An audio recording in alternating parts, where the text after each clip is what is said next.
Greetings, ladies and gentlemen, and welcome back to Fair Game. I'm Jaimas, and you're currently watching Episode 5 of our Impossible Mission 2 run on NES. I wanted to take the time to thank everyone who's been watching so far and or giving feedback, whether directly on the videos or through any of the other half a dozen or so services I also use. I've actually been pleasantly surprised with the feedback I've gotten on this particular series so far, and I appreciate it. Back in 2020, YouTube put my account in the no-no zone because somebody accused me of scamming, namely the algorithm. No such thing ever actually happened, and Team YouTube was eventually able to sing the old one back to slumber. However, since then, depending on where and when I look at my account, I have about 8 different view counts, and I have no idea which of them, if any of them, are accurate. I do this as a hobby, so you viewers make this entire thing worthwhile. Right now we're in Tower 1, which is devoted to gymnasiums and exercise equipment, which admittedly seems very strange for Elvin, but he has them apparently. So, while we're exploring the tower, let's check out some of the content brought to me by some of the others. Longtime friend of the channel, Mercenary Cobra 1, brought up that there's actually some interesting stuff that you can do in Impossible Mission 2. There's 2 somewhat challenging, but very interesting and useful movement tricks that you can do if you know how to do them. One, on NES at least, is vastly easier to do than the other. Both of them, however, center around a particular quirk of how the hitboxes in this game work. Namely, they aren't hitboxes. In Impossible Mission 2, the hitbox is your sprite. As a result, you can do momentum tricks like striding over gaps, or similarly striding over the landmines. If your timing is perfect, if you're doing a stride off of a ledge, you can actually go into a jump off of it, giving you maybe about a quarter inch of extra distance. It actually is pretty amazing to see. Mercenary Cobra 1 is able to do it basically on call, but me, not so much. Those 2 methods are in fact how you clear rooms like the Hell Room, though, from earlier. Which isn't especially useful to us now that we've finished the Hell Room, but will be useful to us later if we run across some of the other rooms that require similar movement tricks. With this, we finished the first room that's on this side of the tower, so we can head on up and go for the second one. We're making good time, which kind of makes me wonder what the next one's going to be. It might be the safe room, and depending on the situation... Oh, it is the safe room! Alright, let's see if I can do this. This is young Jaimas' time to shine. I did this room so often when I was really little that I can basically complete it all in one go. Doing the entire room in one go basically involves using almost every item in the game, and also involves leaving the room in the best way ever, so let's get right into it. To start out, you have to use a deactivator. It's the only way to move forward. Don't worry, if I do this right, we're only going to need one. We then take the lift platform to the top, jumping off before we get there, because this is one of the ones that can and will kill you if you're not careful. You then search the ladder in the center, which you're really only going to get one chance to do. Then we jump over the lip on the left, move our way over to the left platform, jump across, get past the sentry bot, take the lift to the top, search the soccer ball, right next to the sentry bot, jump across the gap, immediately use a platform reset, because we're going to need to. Wait for the sentry bots to reactivate, which you won't need to wait long. Wait until the sentry bot on the right is right over the gap. Use a platform override, send that bastard hurtling to his death. Use another platform override to put the platform back. Grab a time bomb, use a stride jump to get the item here, jump across, plant the time bomb, wait for it to go off, get the music, get across, search the lounge chair, make our way down, check this area. At this point, we're almost home free. Search everything down here in the corner, including the lockers. Be briefly appreciative for the fact that you used the platform reset, because if you didn't, you would have died coming down here. Finish searching absolutely everything, take the lift platform back up, jump off halfway up. Work our way just enough to the left, wait for Bashbot to come to the right side of the platform and turn around, time the jump, and get your nice little escort out of the room. And that, as we say, is how you do it.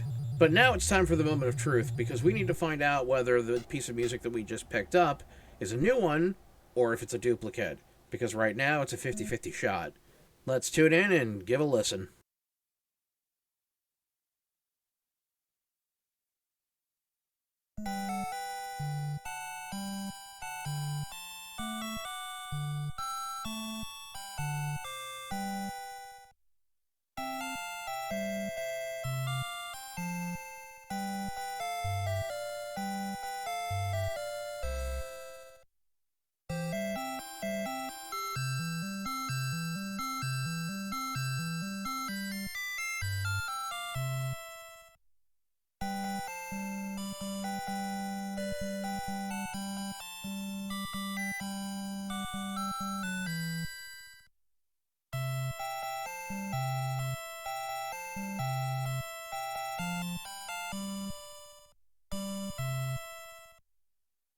Alright, so we got lucky. We have 5 of the 6 music pieces now. Unfortunately, this also puts us in a bit of a quandary. There are 3 towers left in the complex, and 2 of those towers will have the duplicate pieces. If we are lucky, the duplicate pieces are in towers 3 and 4. If we are unlucky, the duplicate pieces are in towers 2 and 3. The difference will be beating this game in 6 towers or beating this game in all 8. For now, however, while I strip mine the other towers, let's go over some of the other stuff that was brought to me by some of my friends. Other longtime friend of the channel, Antipothis, was nice enough to direct me to this freaking masterpiece, which is the advertisement for the PC version of Impossible Mission 2, which gets high marks for having absolutely nothing to do with Impossible Mission 2. Not only does this advertisement reference stuff that just flat out does not happen in the game, it also suggests that your main goal is to assassinate Elvin, which it isn't. Meanwhile, another user who insisted they remain anonymous managed to send me this awesome little thing. If you like the box art for Impossible Mission 2 on NES as much as I do, you might be interested to know that there's actually another art with a higher res version of the same 2 robots from that image. This is an actual ad for the NES version. I love it. Meanwhile, another friend of the channel, Taran, managed to send me this little bit of information. In the basic version of the ZX Spectrum and Amstrad CPC versions of Impossible Mission 2, it's not actually possible to beat the game. This appears to be due to a coding mistake. There are ROMs for both versions where enterprising programmers have managed to fix this particular issue, but in many of the basic ones, you can't actually beat the game. This last one was brought to my attention by a Discord friend who also insisted they remain anonymous, but this is too good to not give you. In the Apple II version of Impossible Mission 2, if you do a little finagling with the code, it's possible to reveal a hidden developer message. And oh, what a special message it is. God damn, that is vicious. By the time that Impossible Mission 2 released, the Apple II was hopelessly outdated. It had been over a decade since its release, and computer technology had moved on quite a bit since then.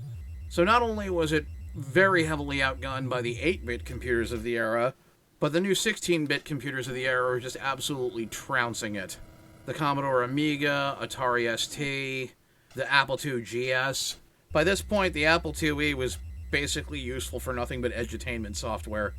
There are actually 2 different versions of Impossible Mission 2 on NES. The first of which was made by SEI. That would be the version of the game that I had growing up. The second one was the one that was put out by American Video Entertainment, or AVE, who, again, you'd probably remember better from Wally Bear and the No Gang. I have seen what is purported to be a Camerica version of the game, as well as an officially licensed one in the gray cartridge with the Nintendo seal of quality and everything, published by Broderbund. However, I have never been able to determine whether these are actually legit or just mock-ups. The fact that I've only ever seen them in person and never actually had the chance to get my hands on any of them generally suggests they're mock-ups. I do know that the only major difference between SEI and AVE's versions of the game are the frickin' case. And the AVE having that one little tab that JonTron joked plays a Jeff Van Vonderen soundbite when you push it.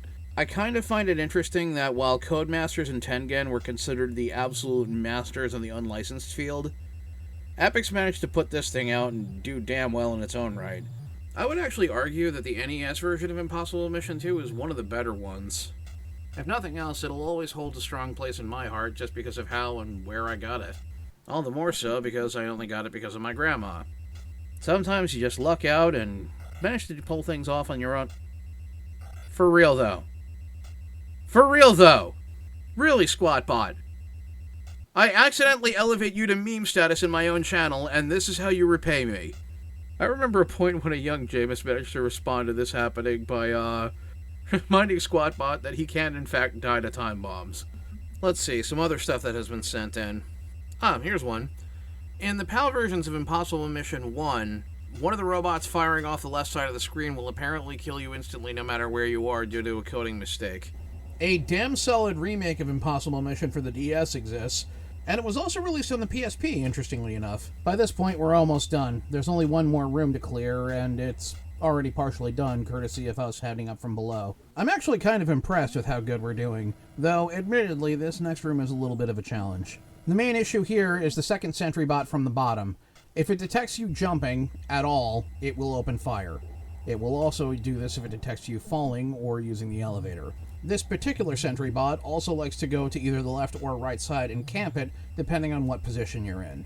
A young Jaimas used to take great pleasure in landmining him, but we really don't have the time for that, mostly because of the possibility of dying to him. So we are going to finish sweeping this room, and then we are headed right out to try to go to Tower 2. Interestingly, while it is kind of rare, it is possible to find duplicate codebreaker numbers inside each tower, including the ones that are needed for the door. It's all a matter of how the items are laid out and how many items are per tower.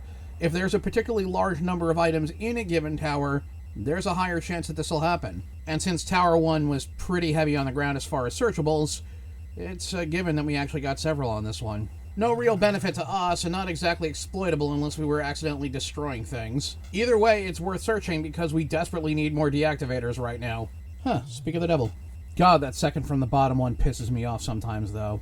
Bastard's lucky he's not worth dealing with right now. On the positive, there's only 3 items left to collect, and we don't need any items to get them. So all we have to do is work our way over and get whatever's in the punching bags and whatever is in what I think is supposed to be a water cooler machine. I mean, it's either that or a juice bar or something. All we gotta do here is use the lift a little carefully so we can push it back down and also jump over. That way, if we have to jump back across the gap, we can do it. And the water cooler machine has...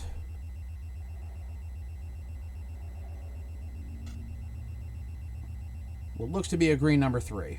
The left bag has a blue 0, and the last one, which we're going to have to do a little bit of finagling to get past this particular sentry bot for, is a yellow 9. And with that, we have gotten every single item in this tower. Let's move on. Overall, we did excellent on this one. We got ourselves at least an extra 20 minutes, which is way better than I was hoping. The only question is whether the next tower ahead is going to have a duplicate, and thus force us to immediately move on, or if it's going to have the final piece of music, in which case we can finally beat the game. Regardless, our next task is to break out our good old codebreaker and enter what the password is for the next floor, which appears to be 993. The next tower is, in my opinion, the most interesting one because it's directly dedicated to Elvin's war plans. It's where he stockpiled weapons, as well as worked out his plans for the nuclear strikes. Regardless, tune in for next episode, and see you next time.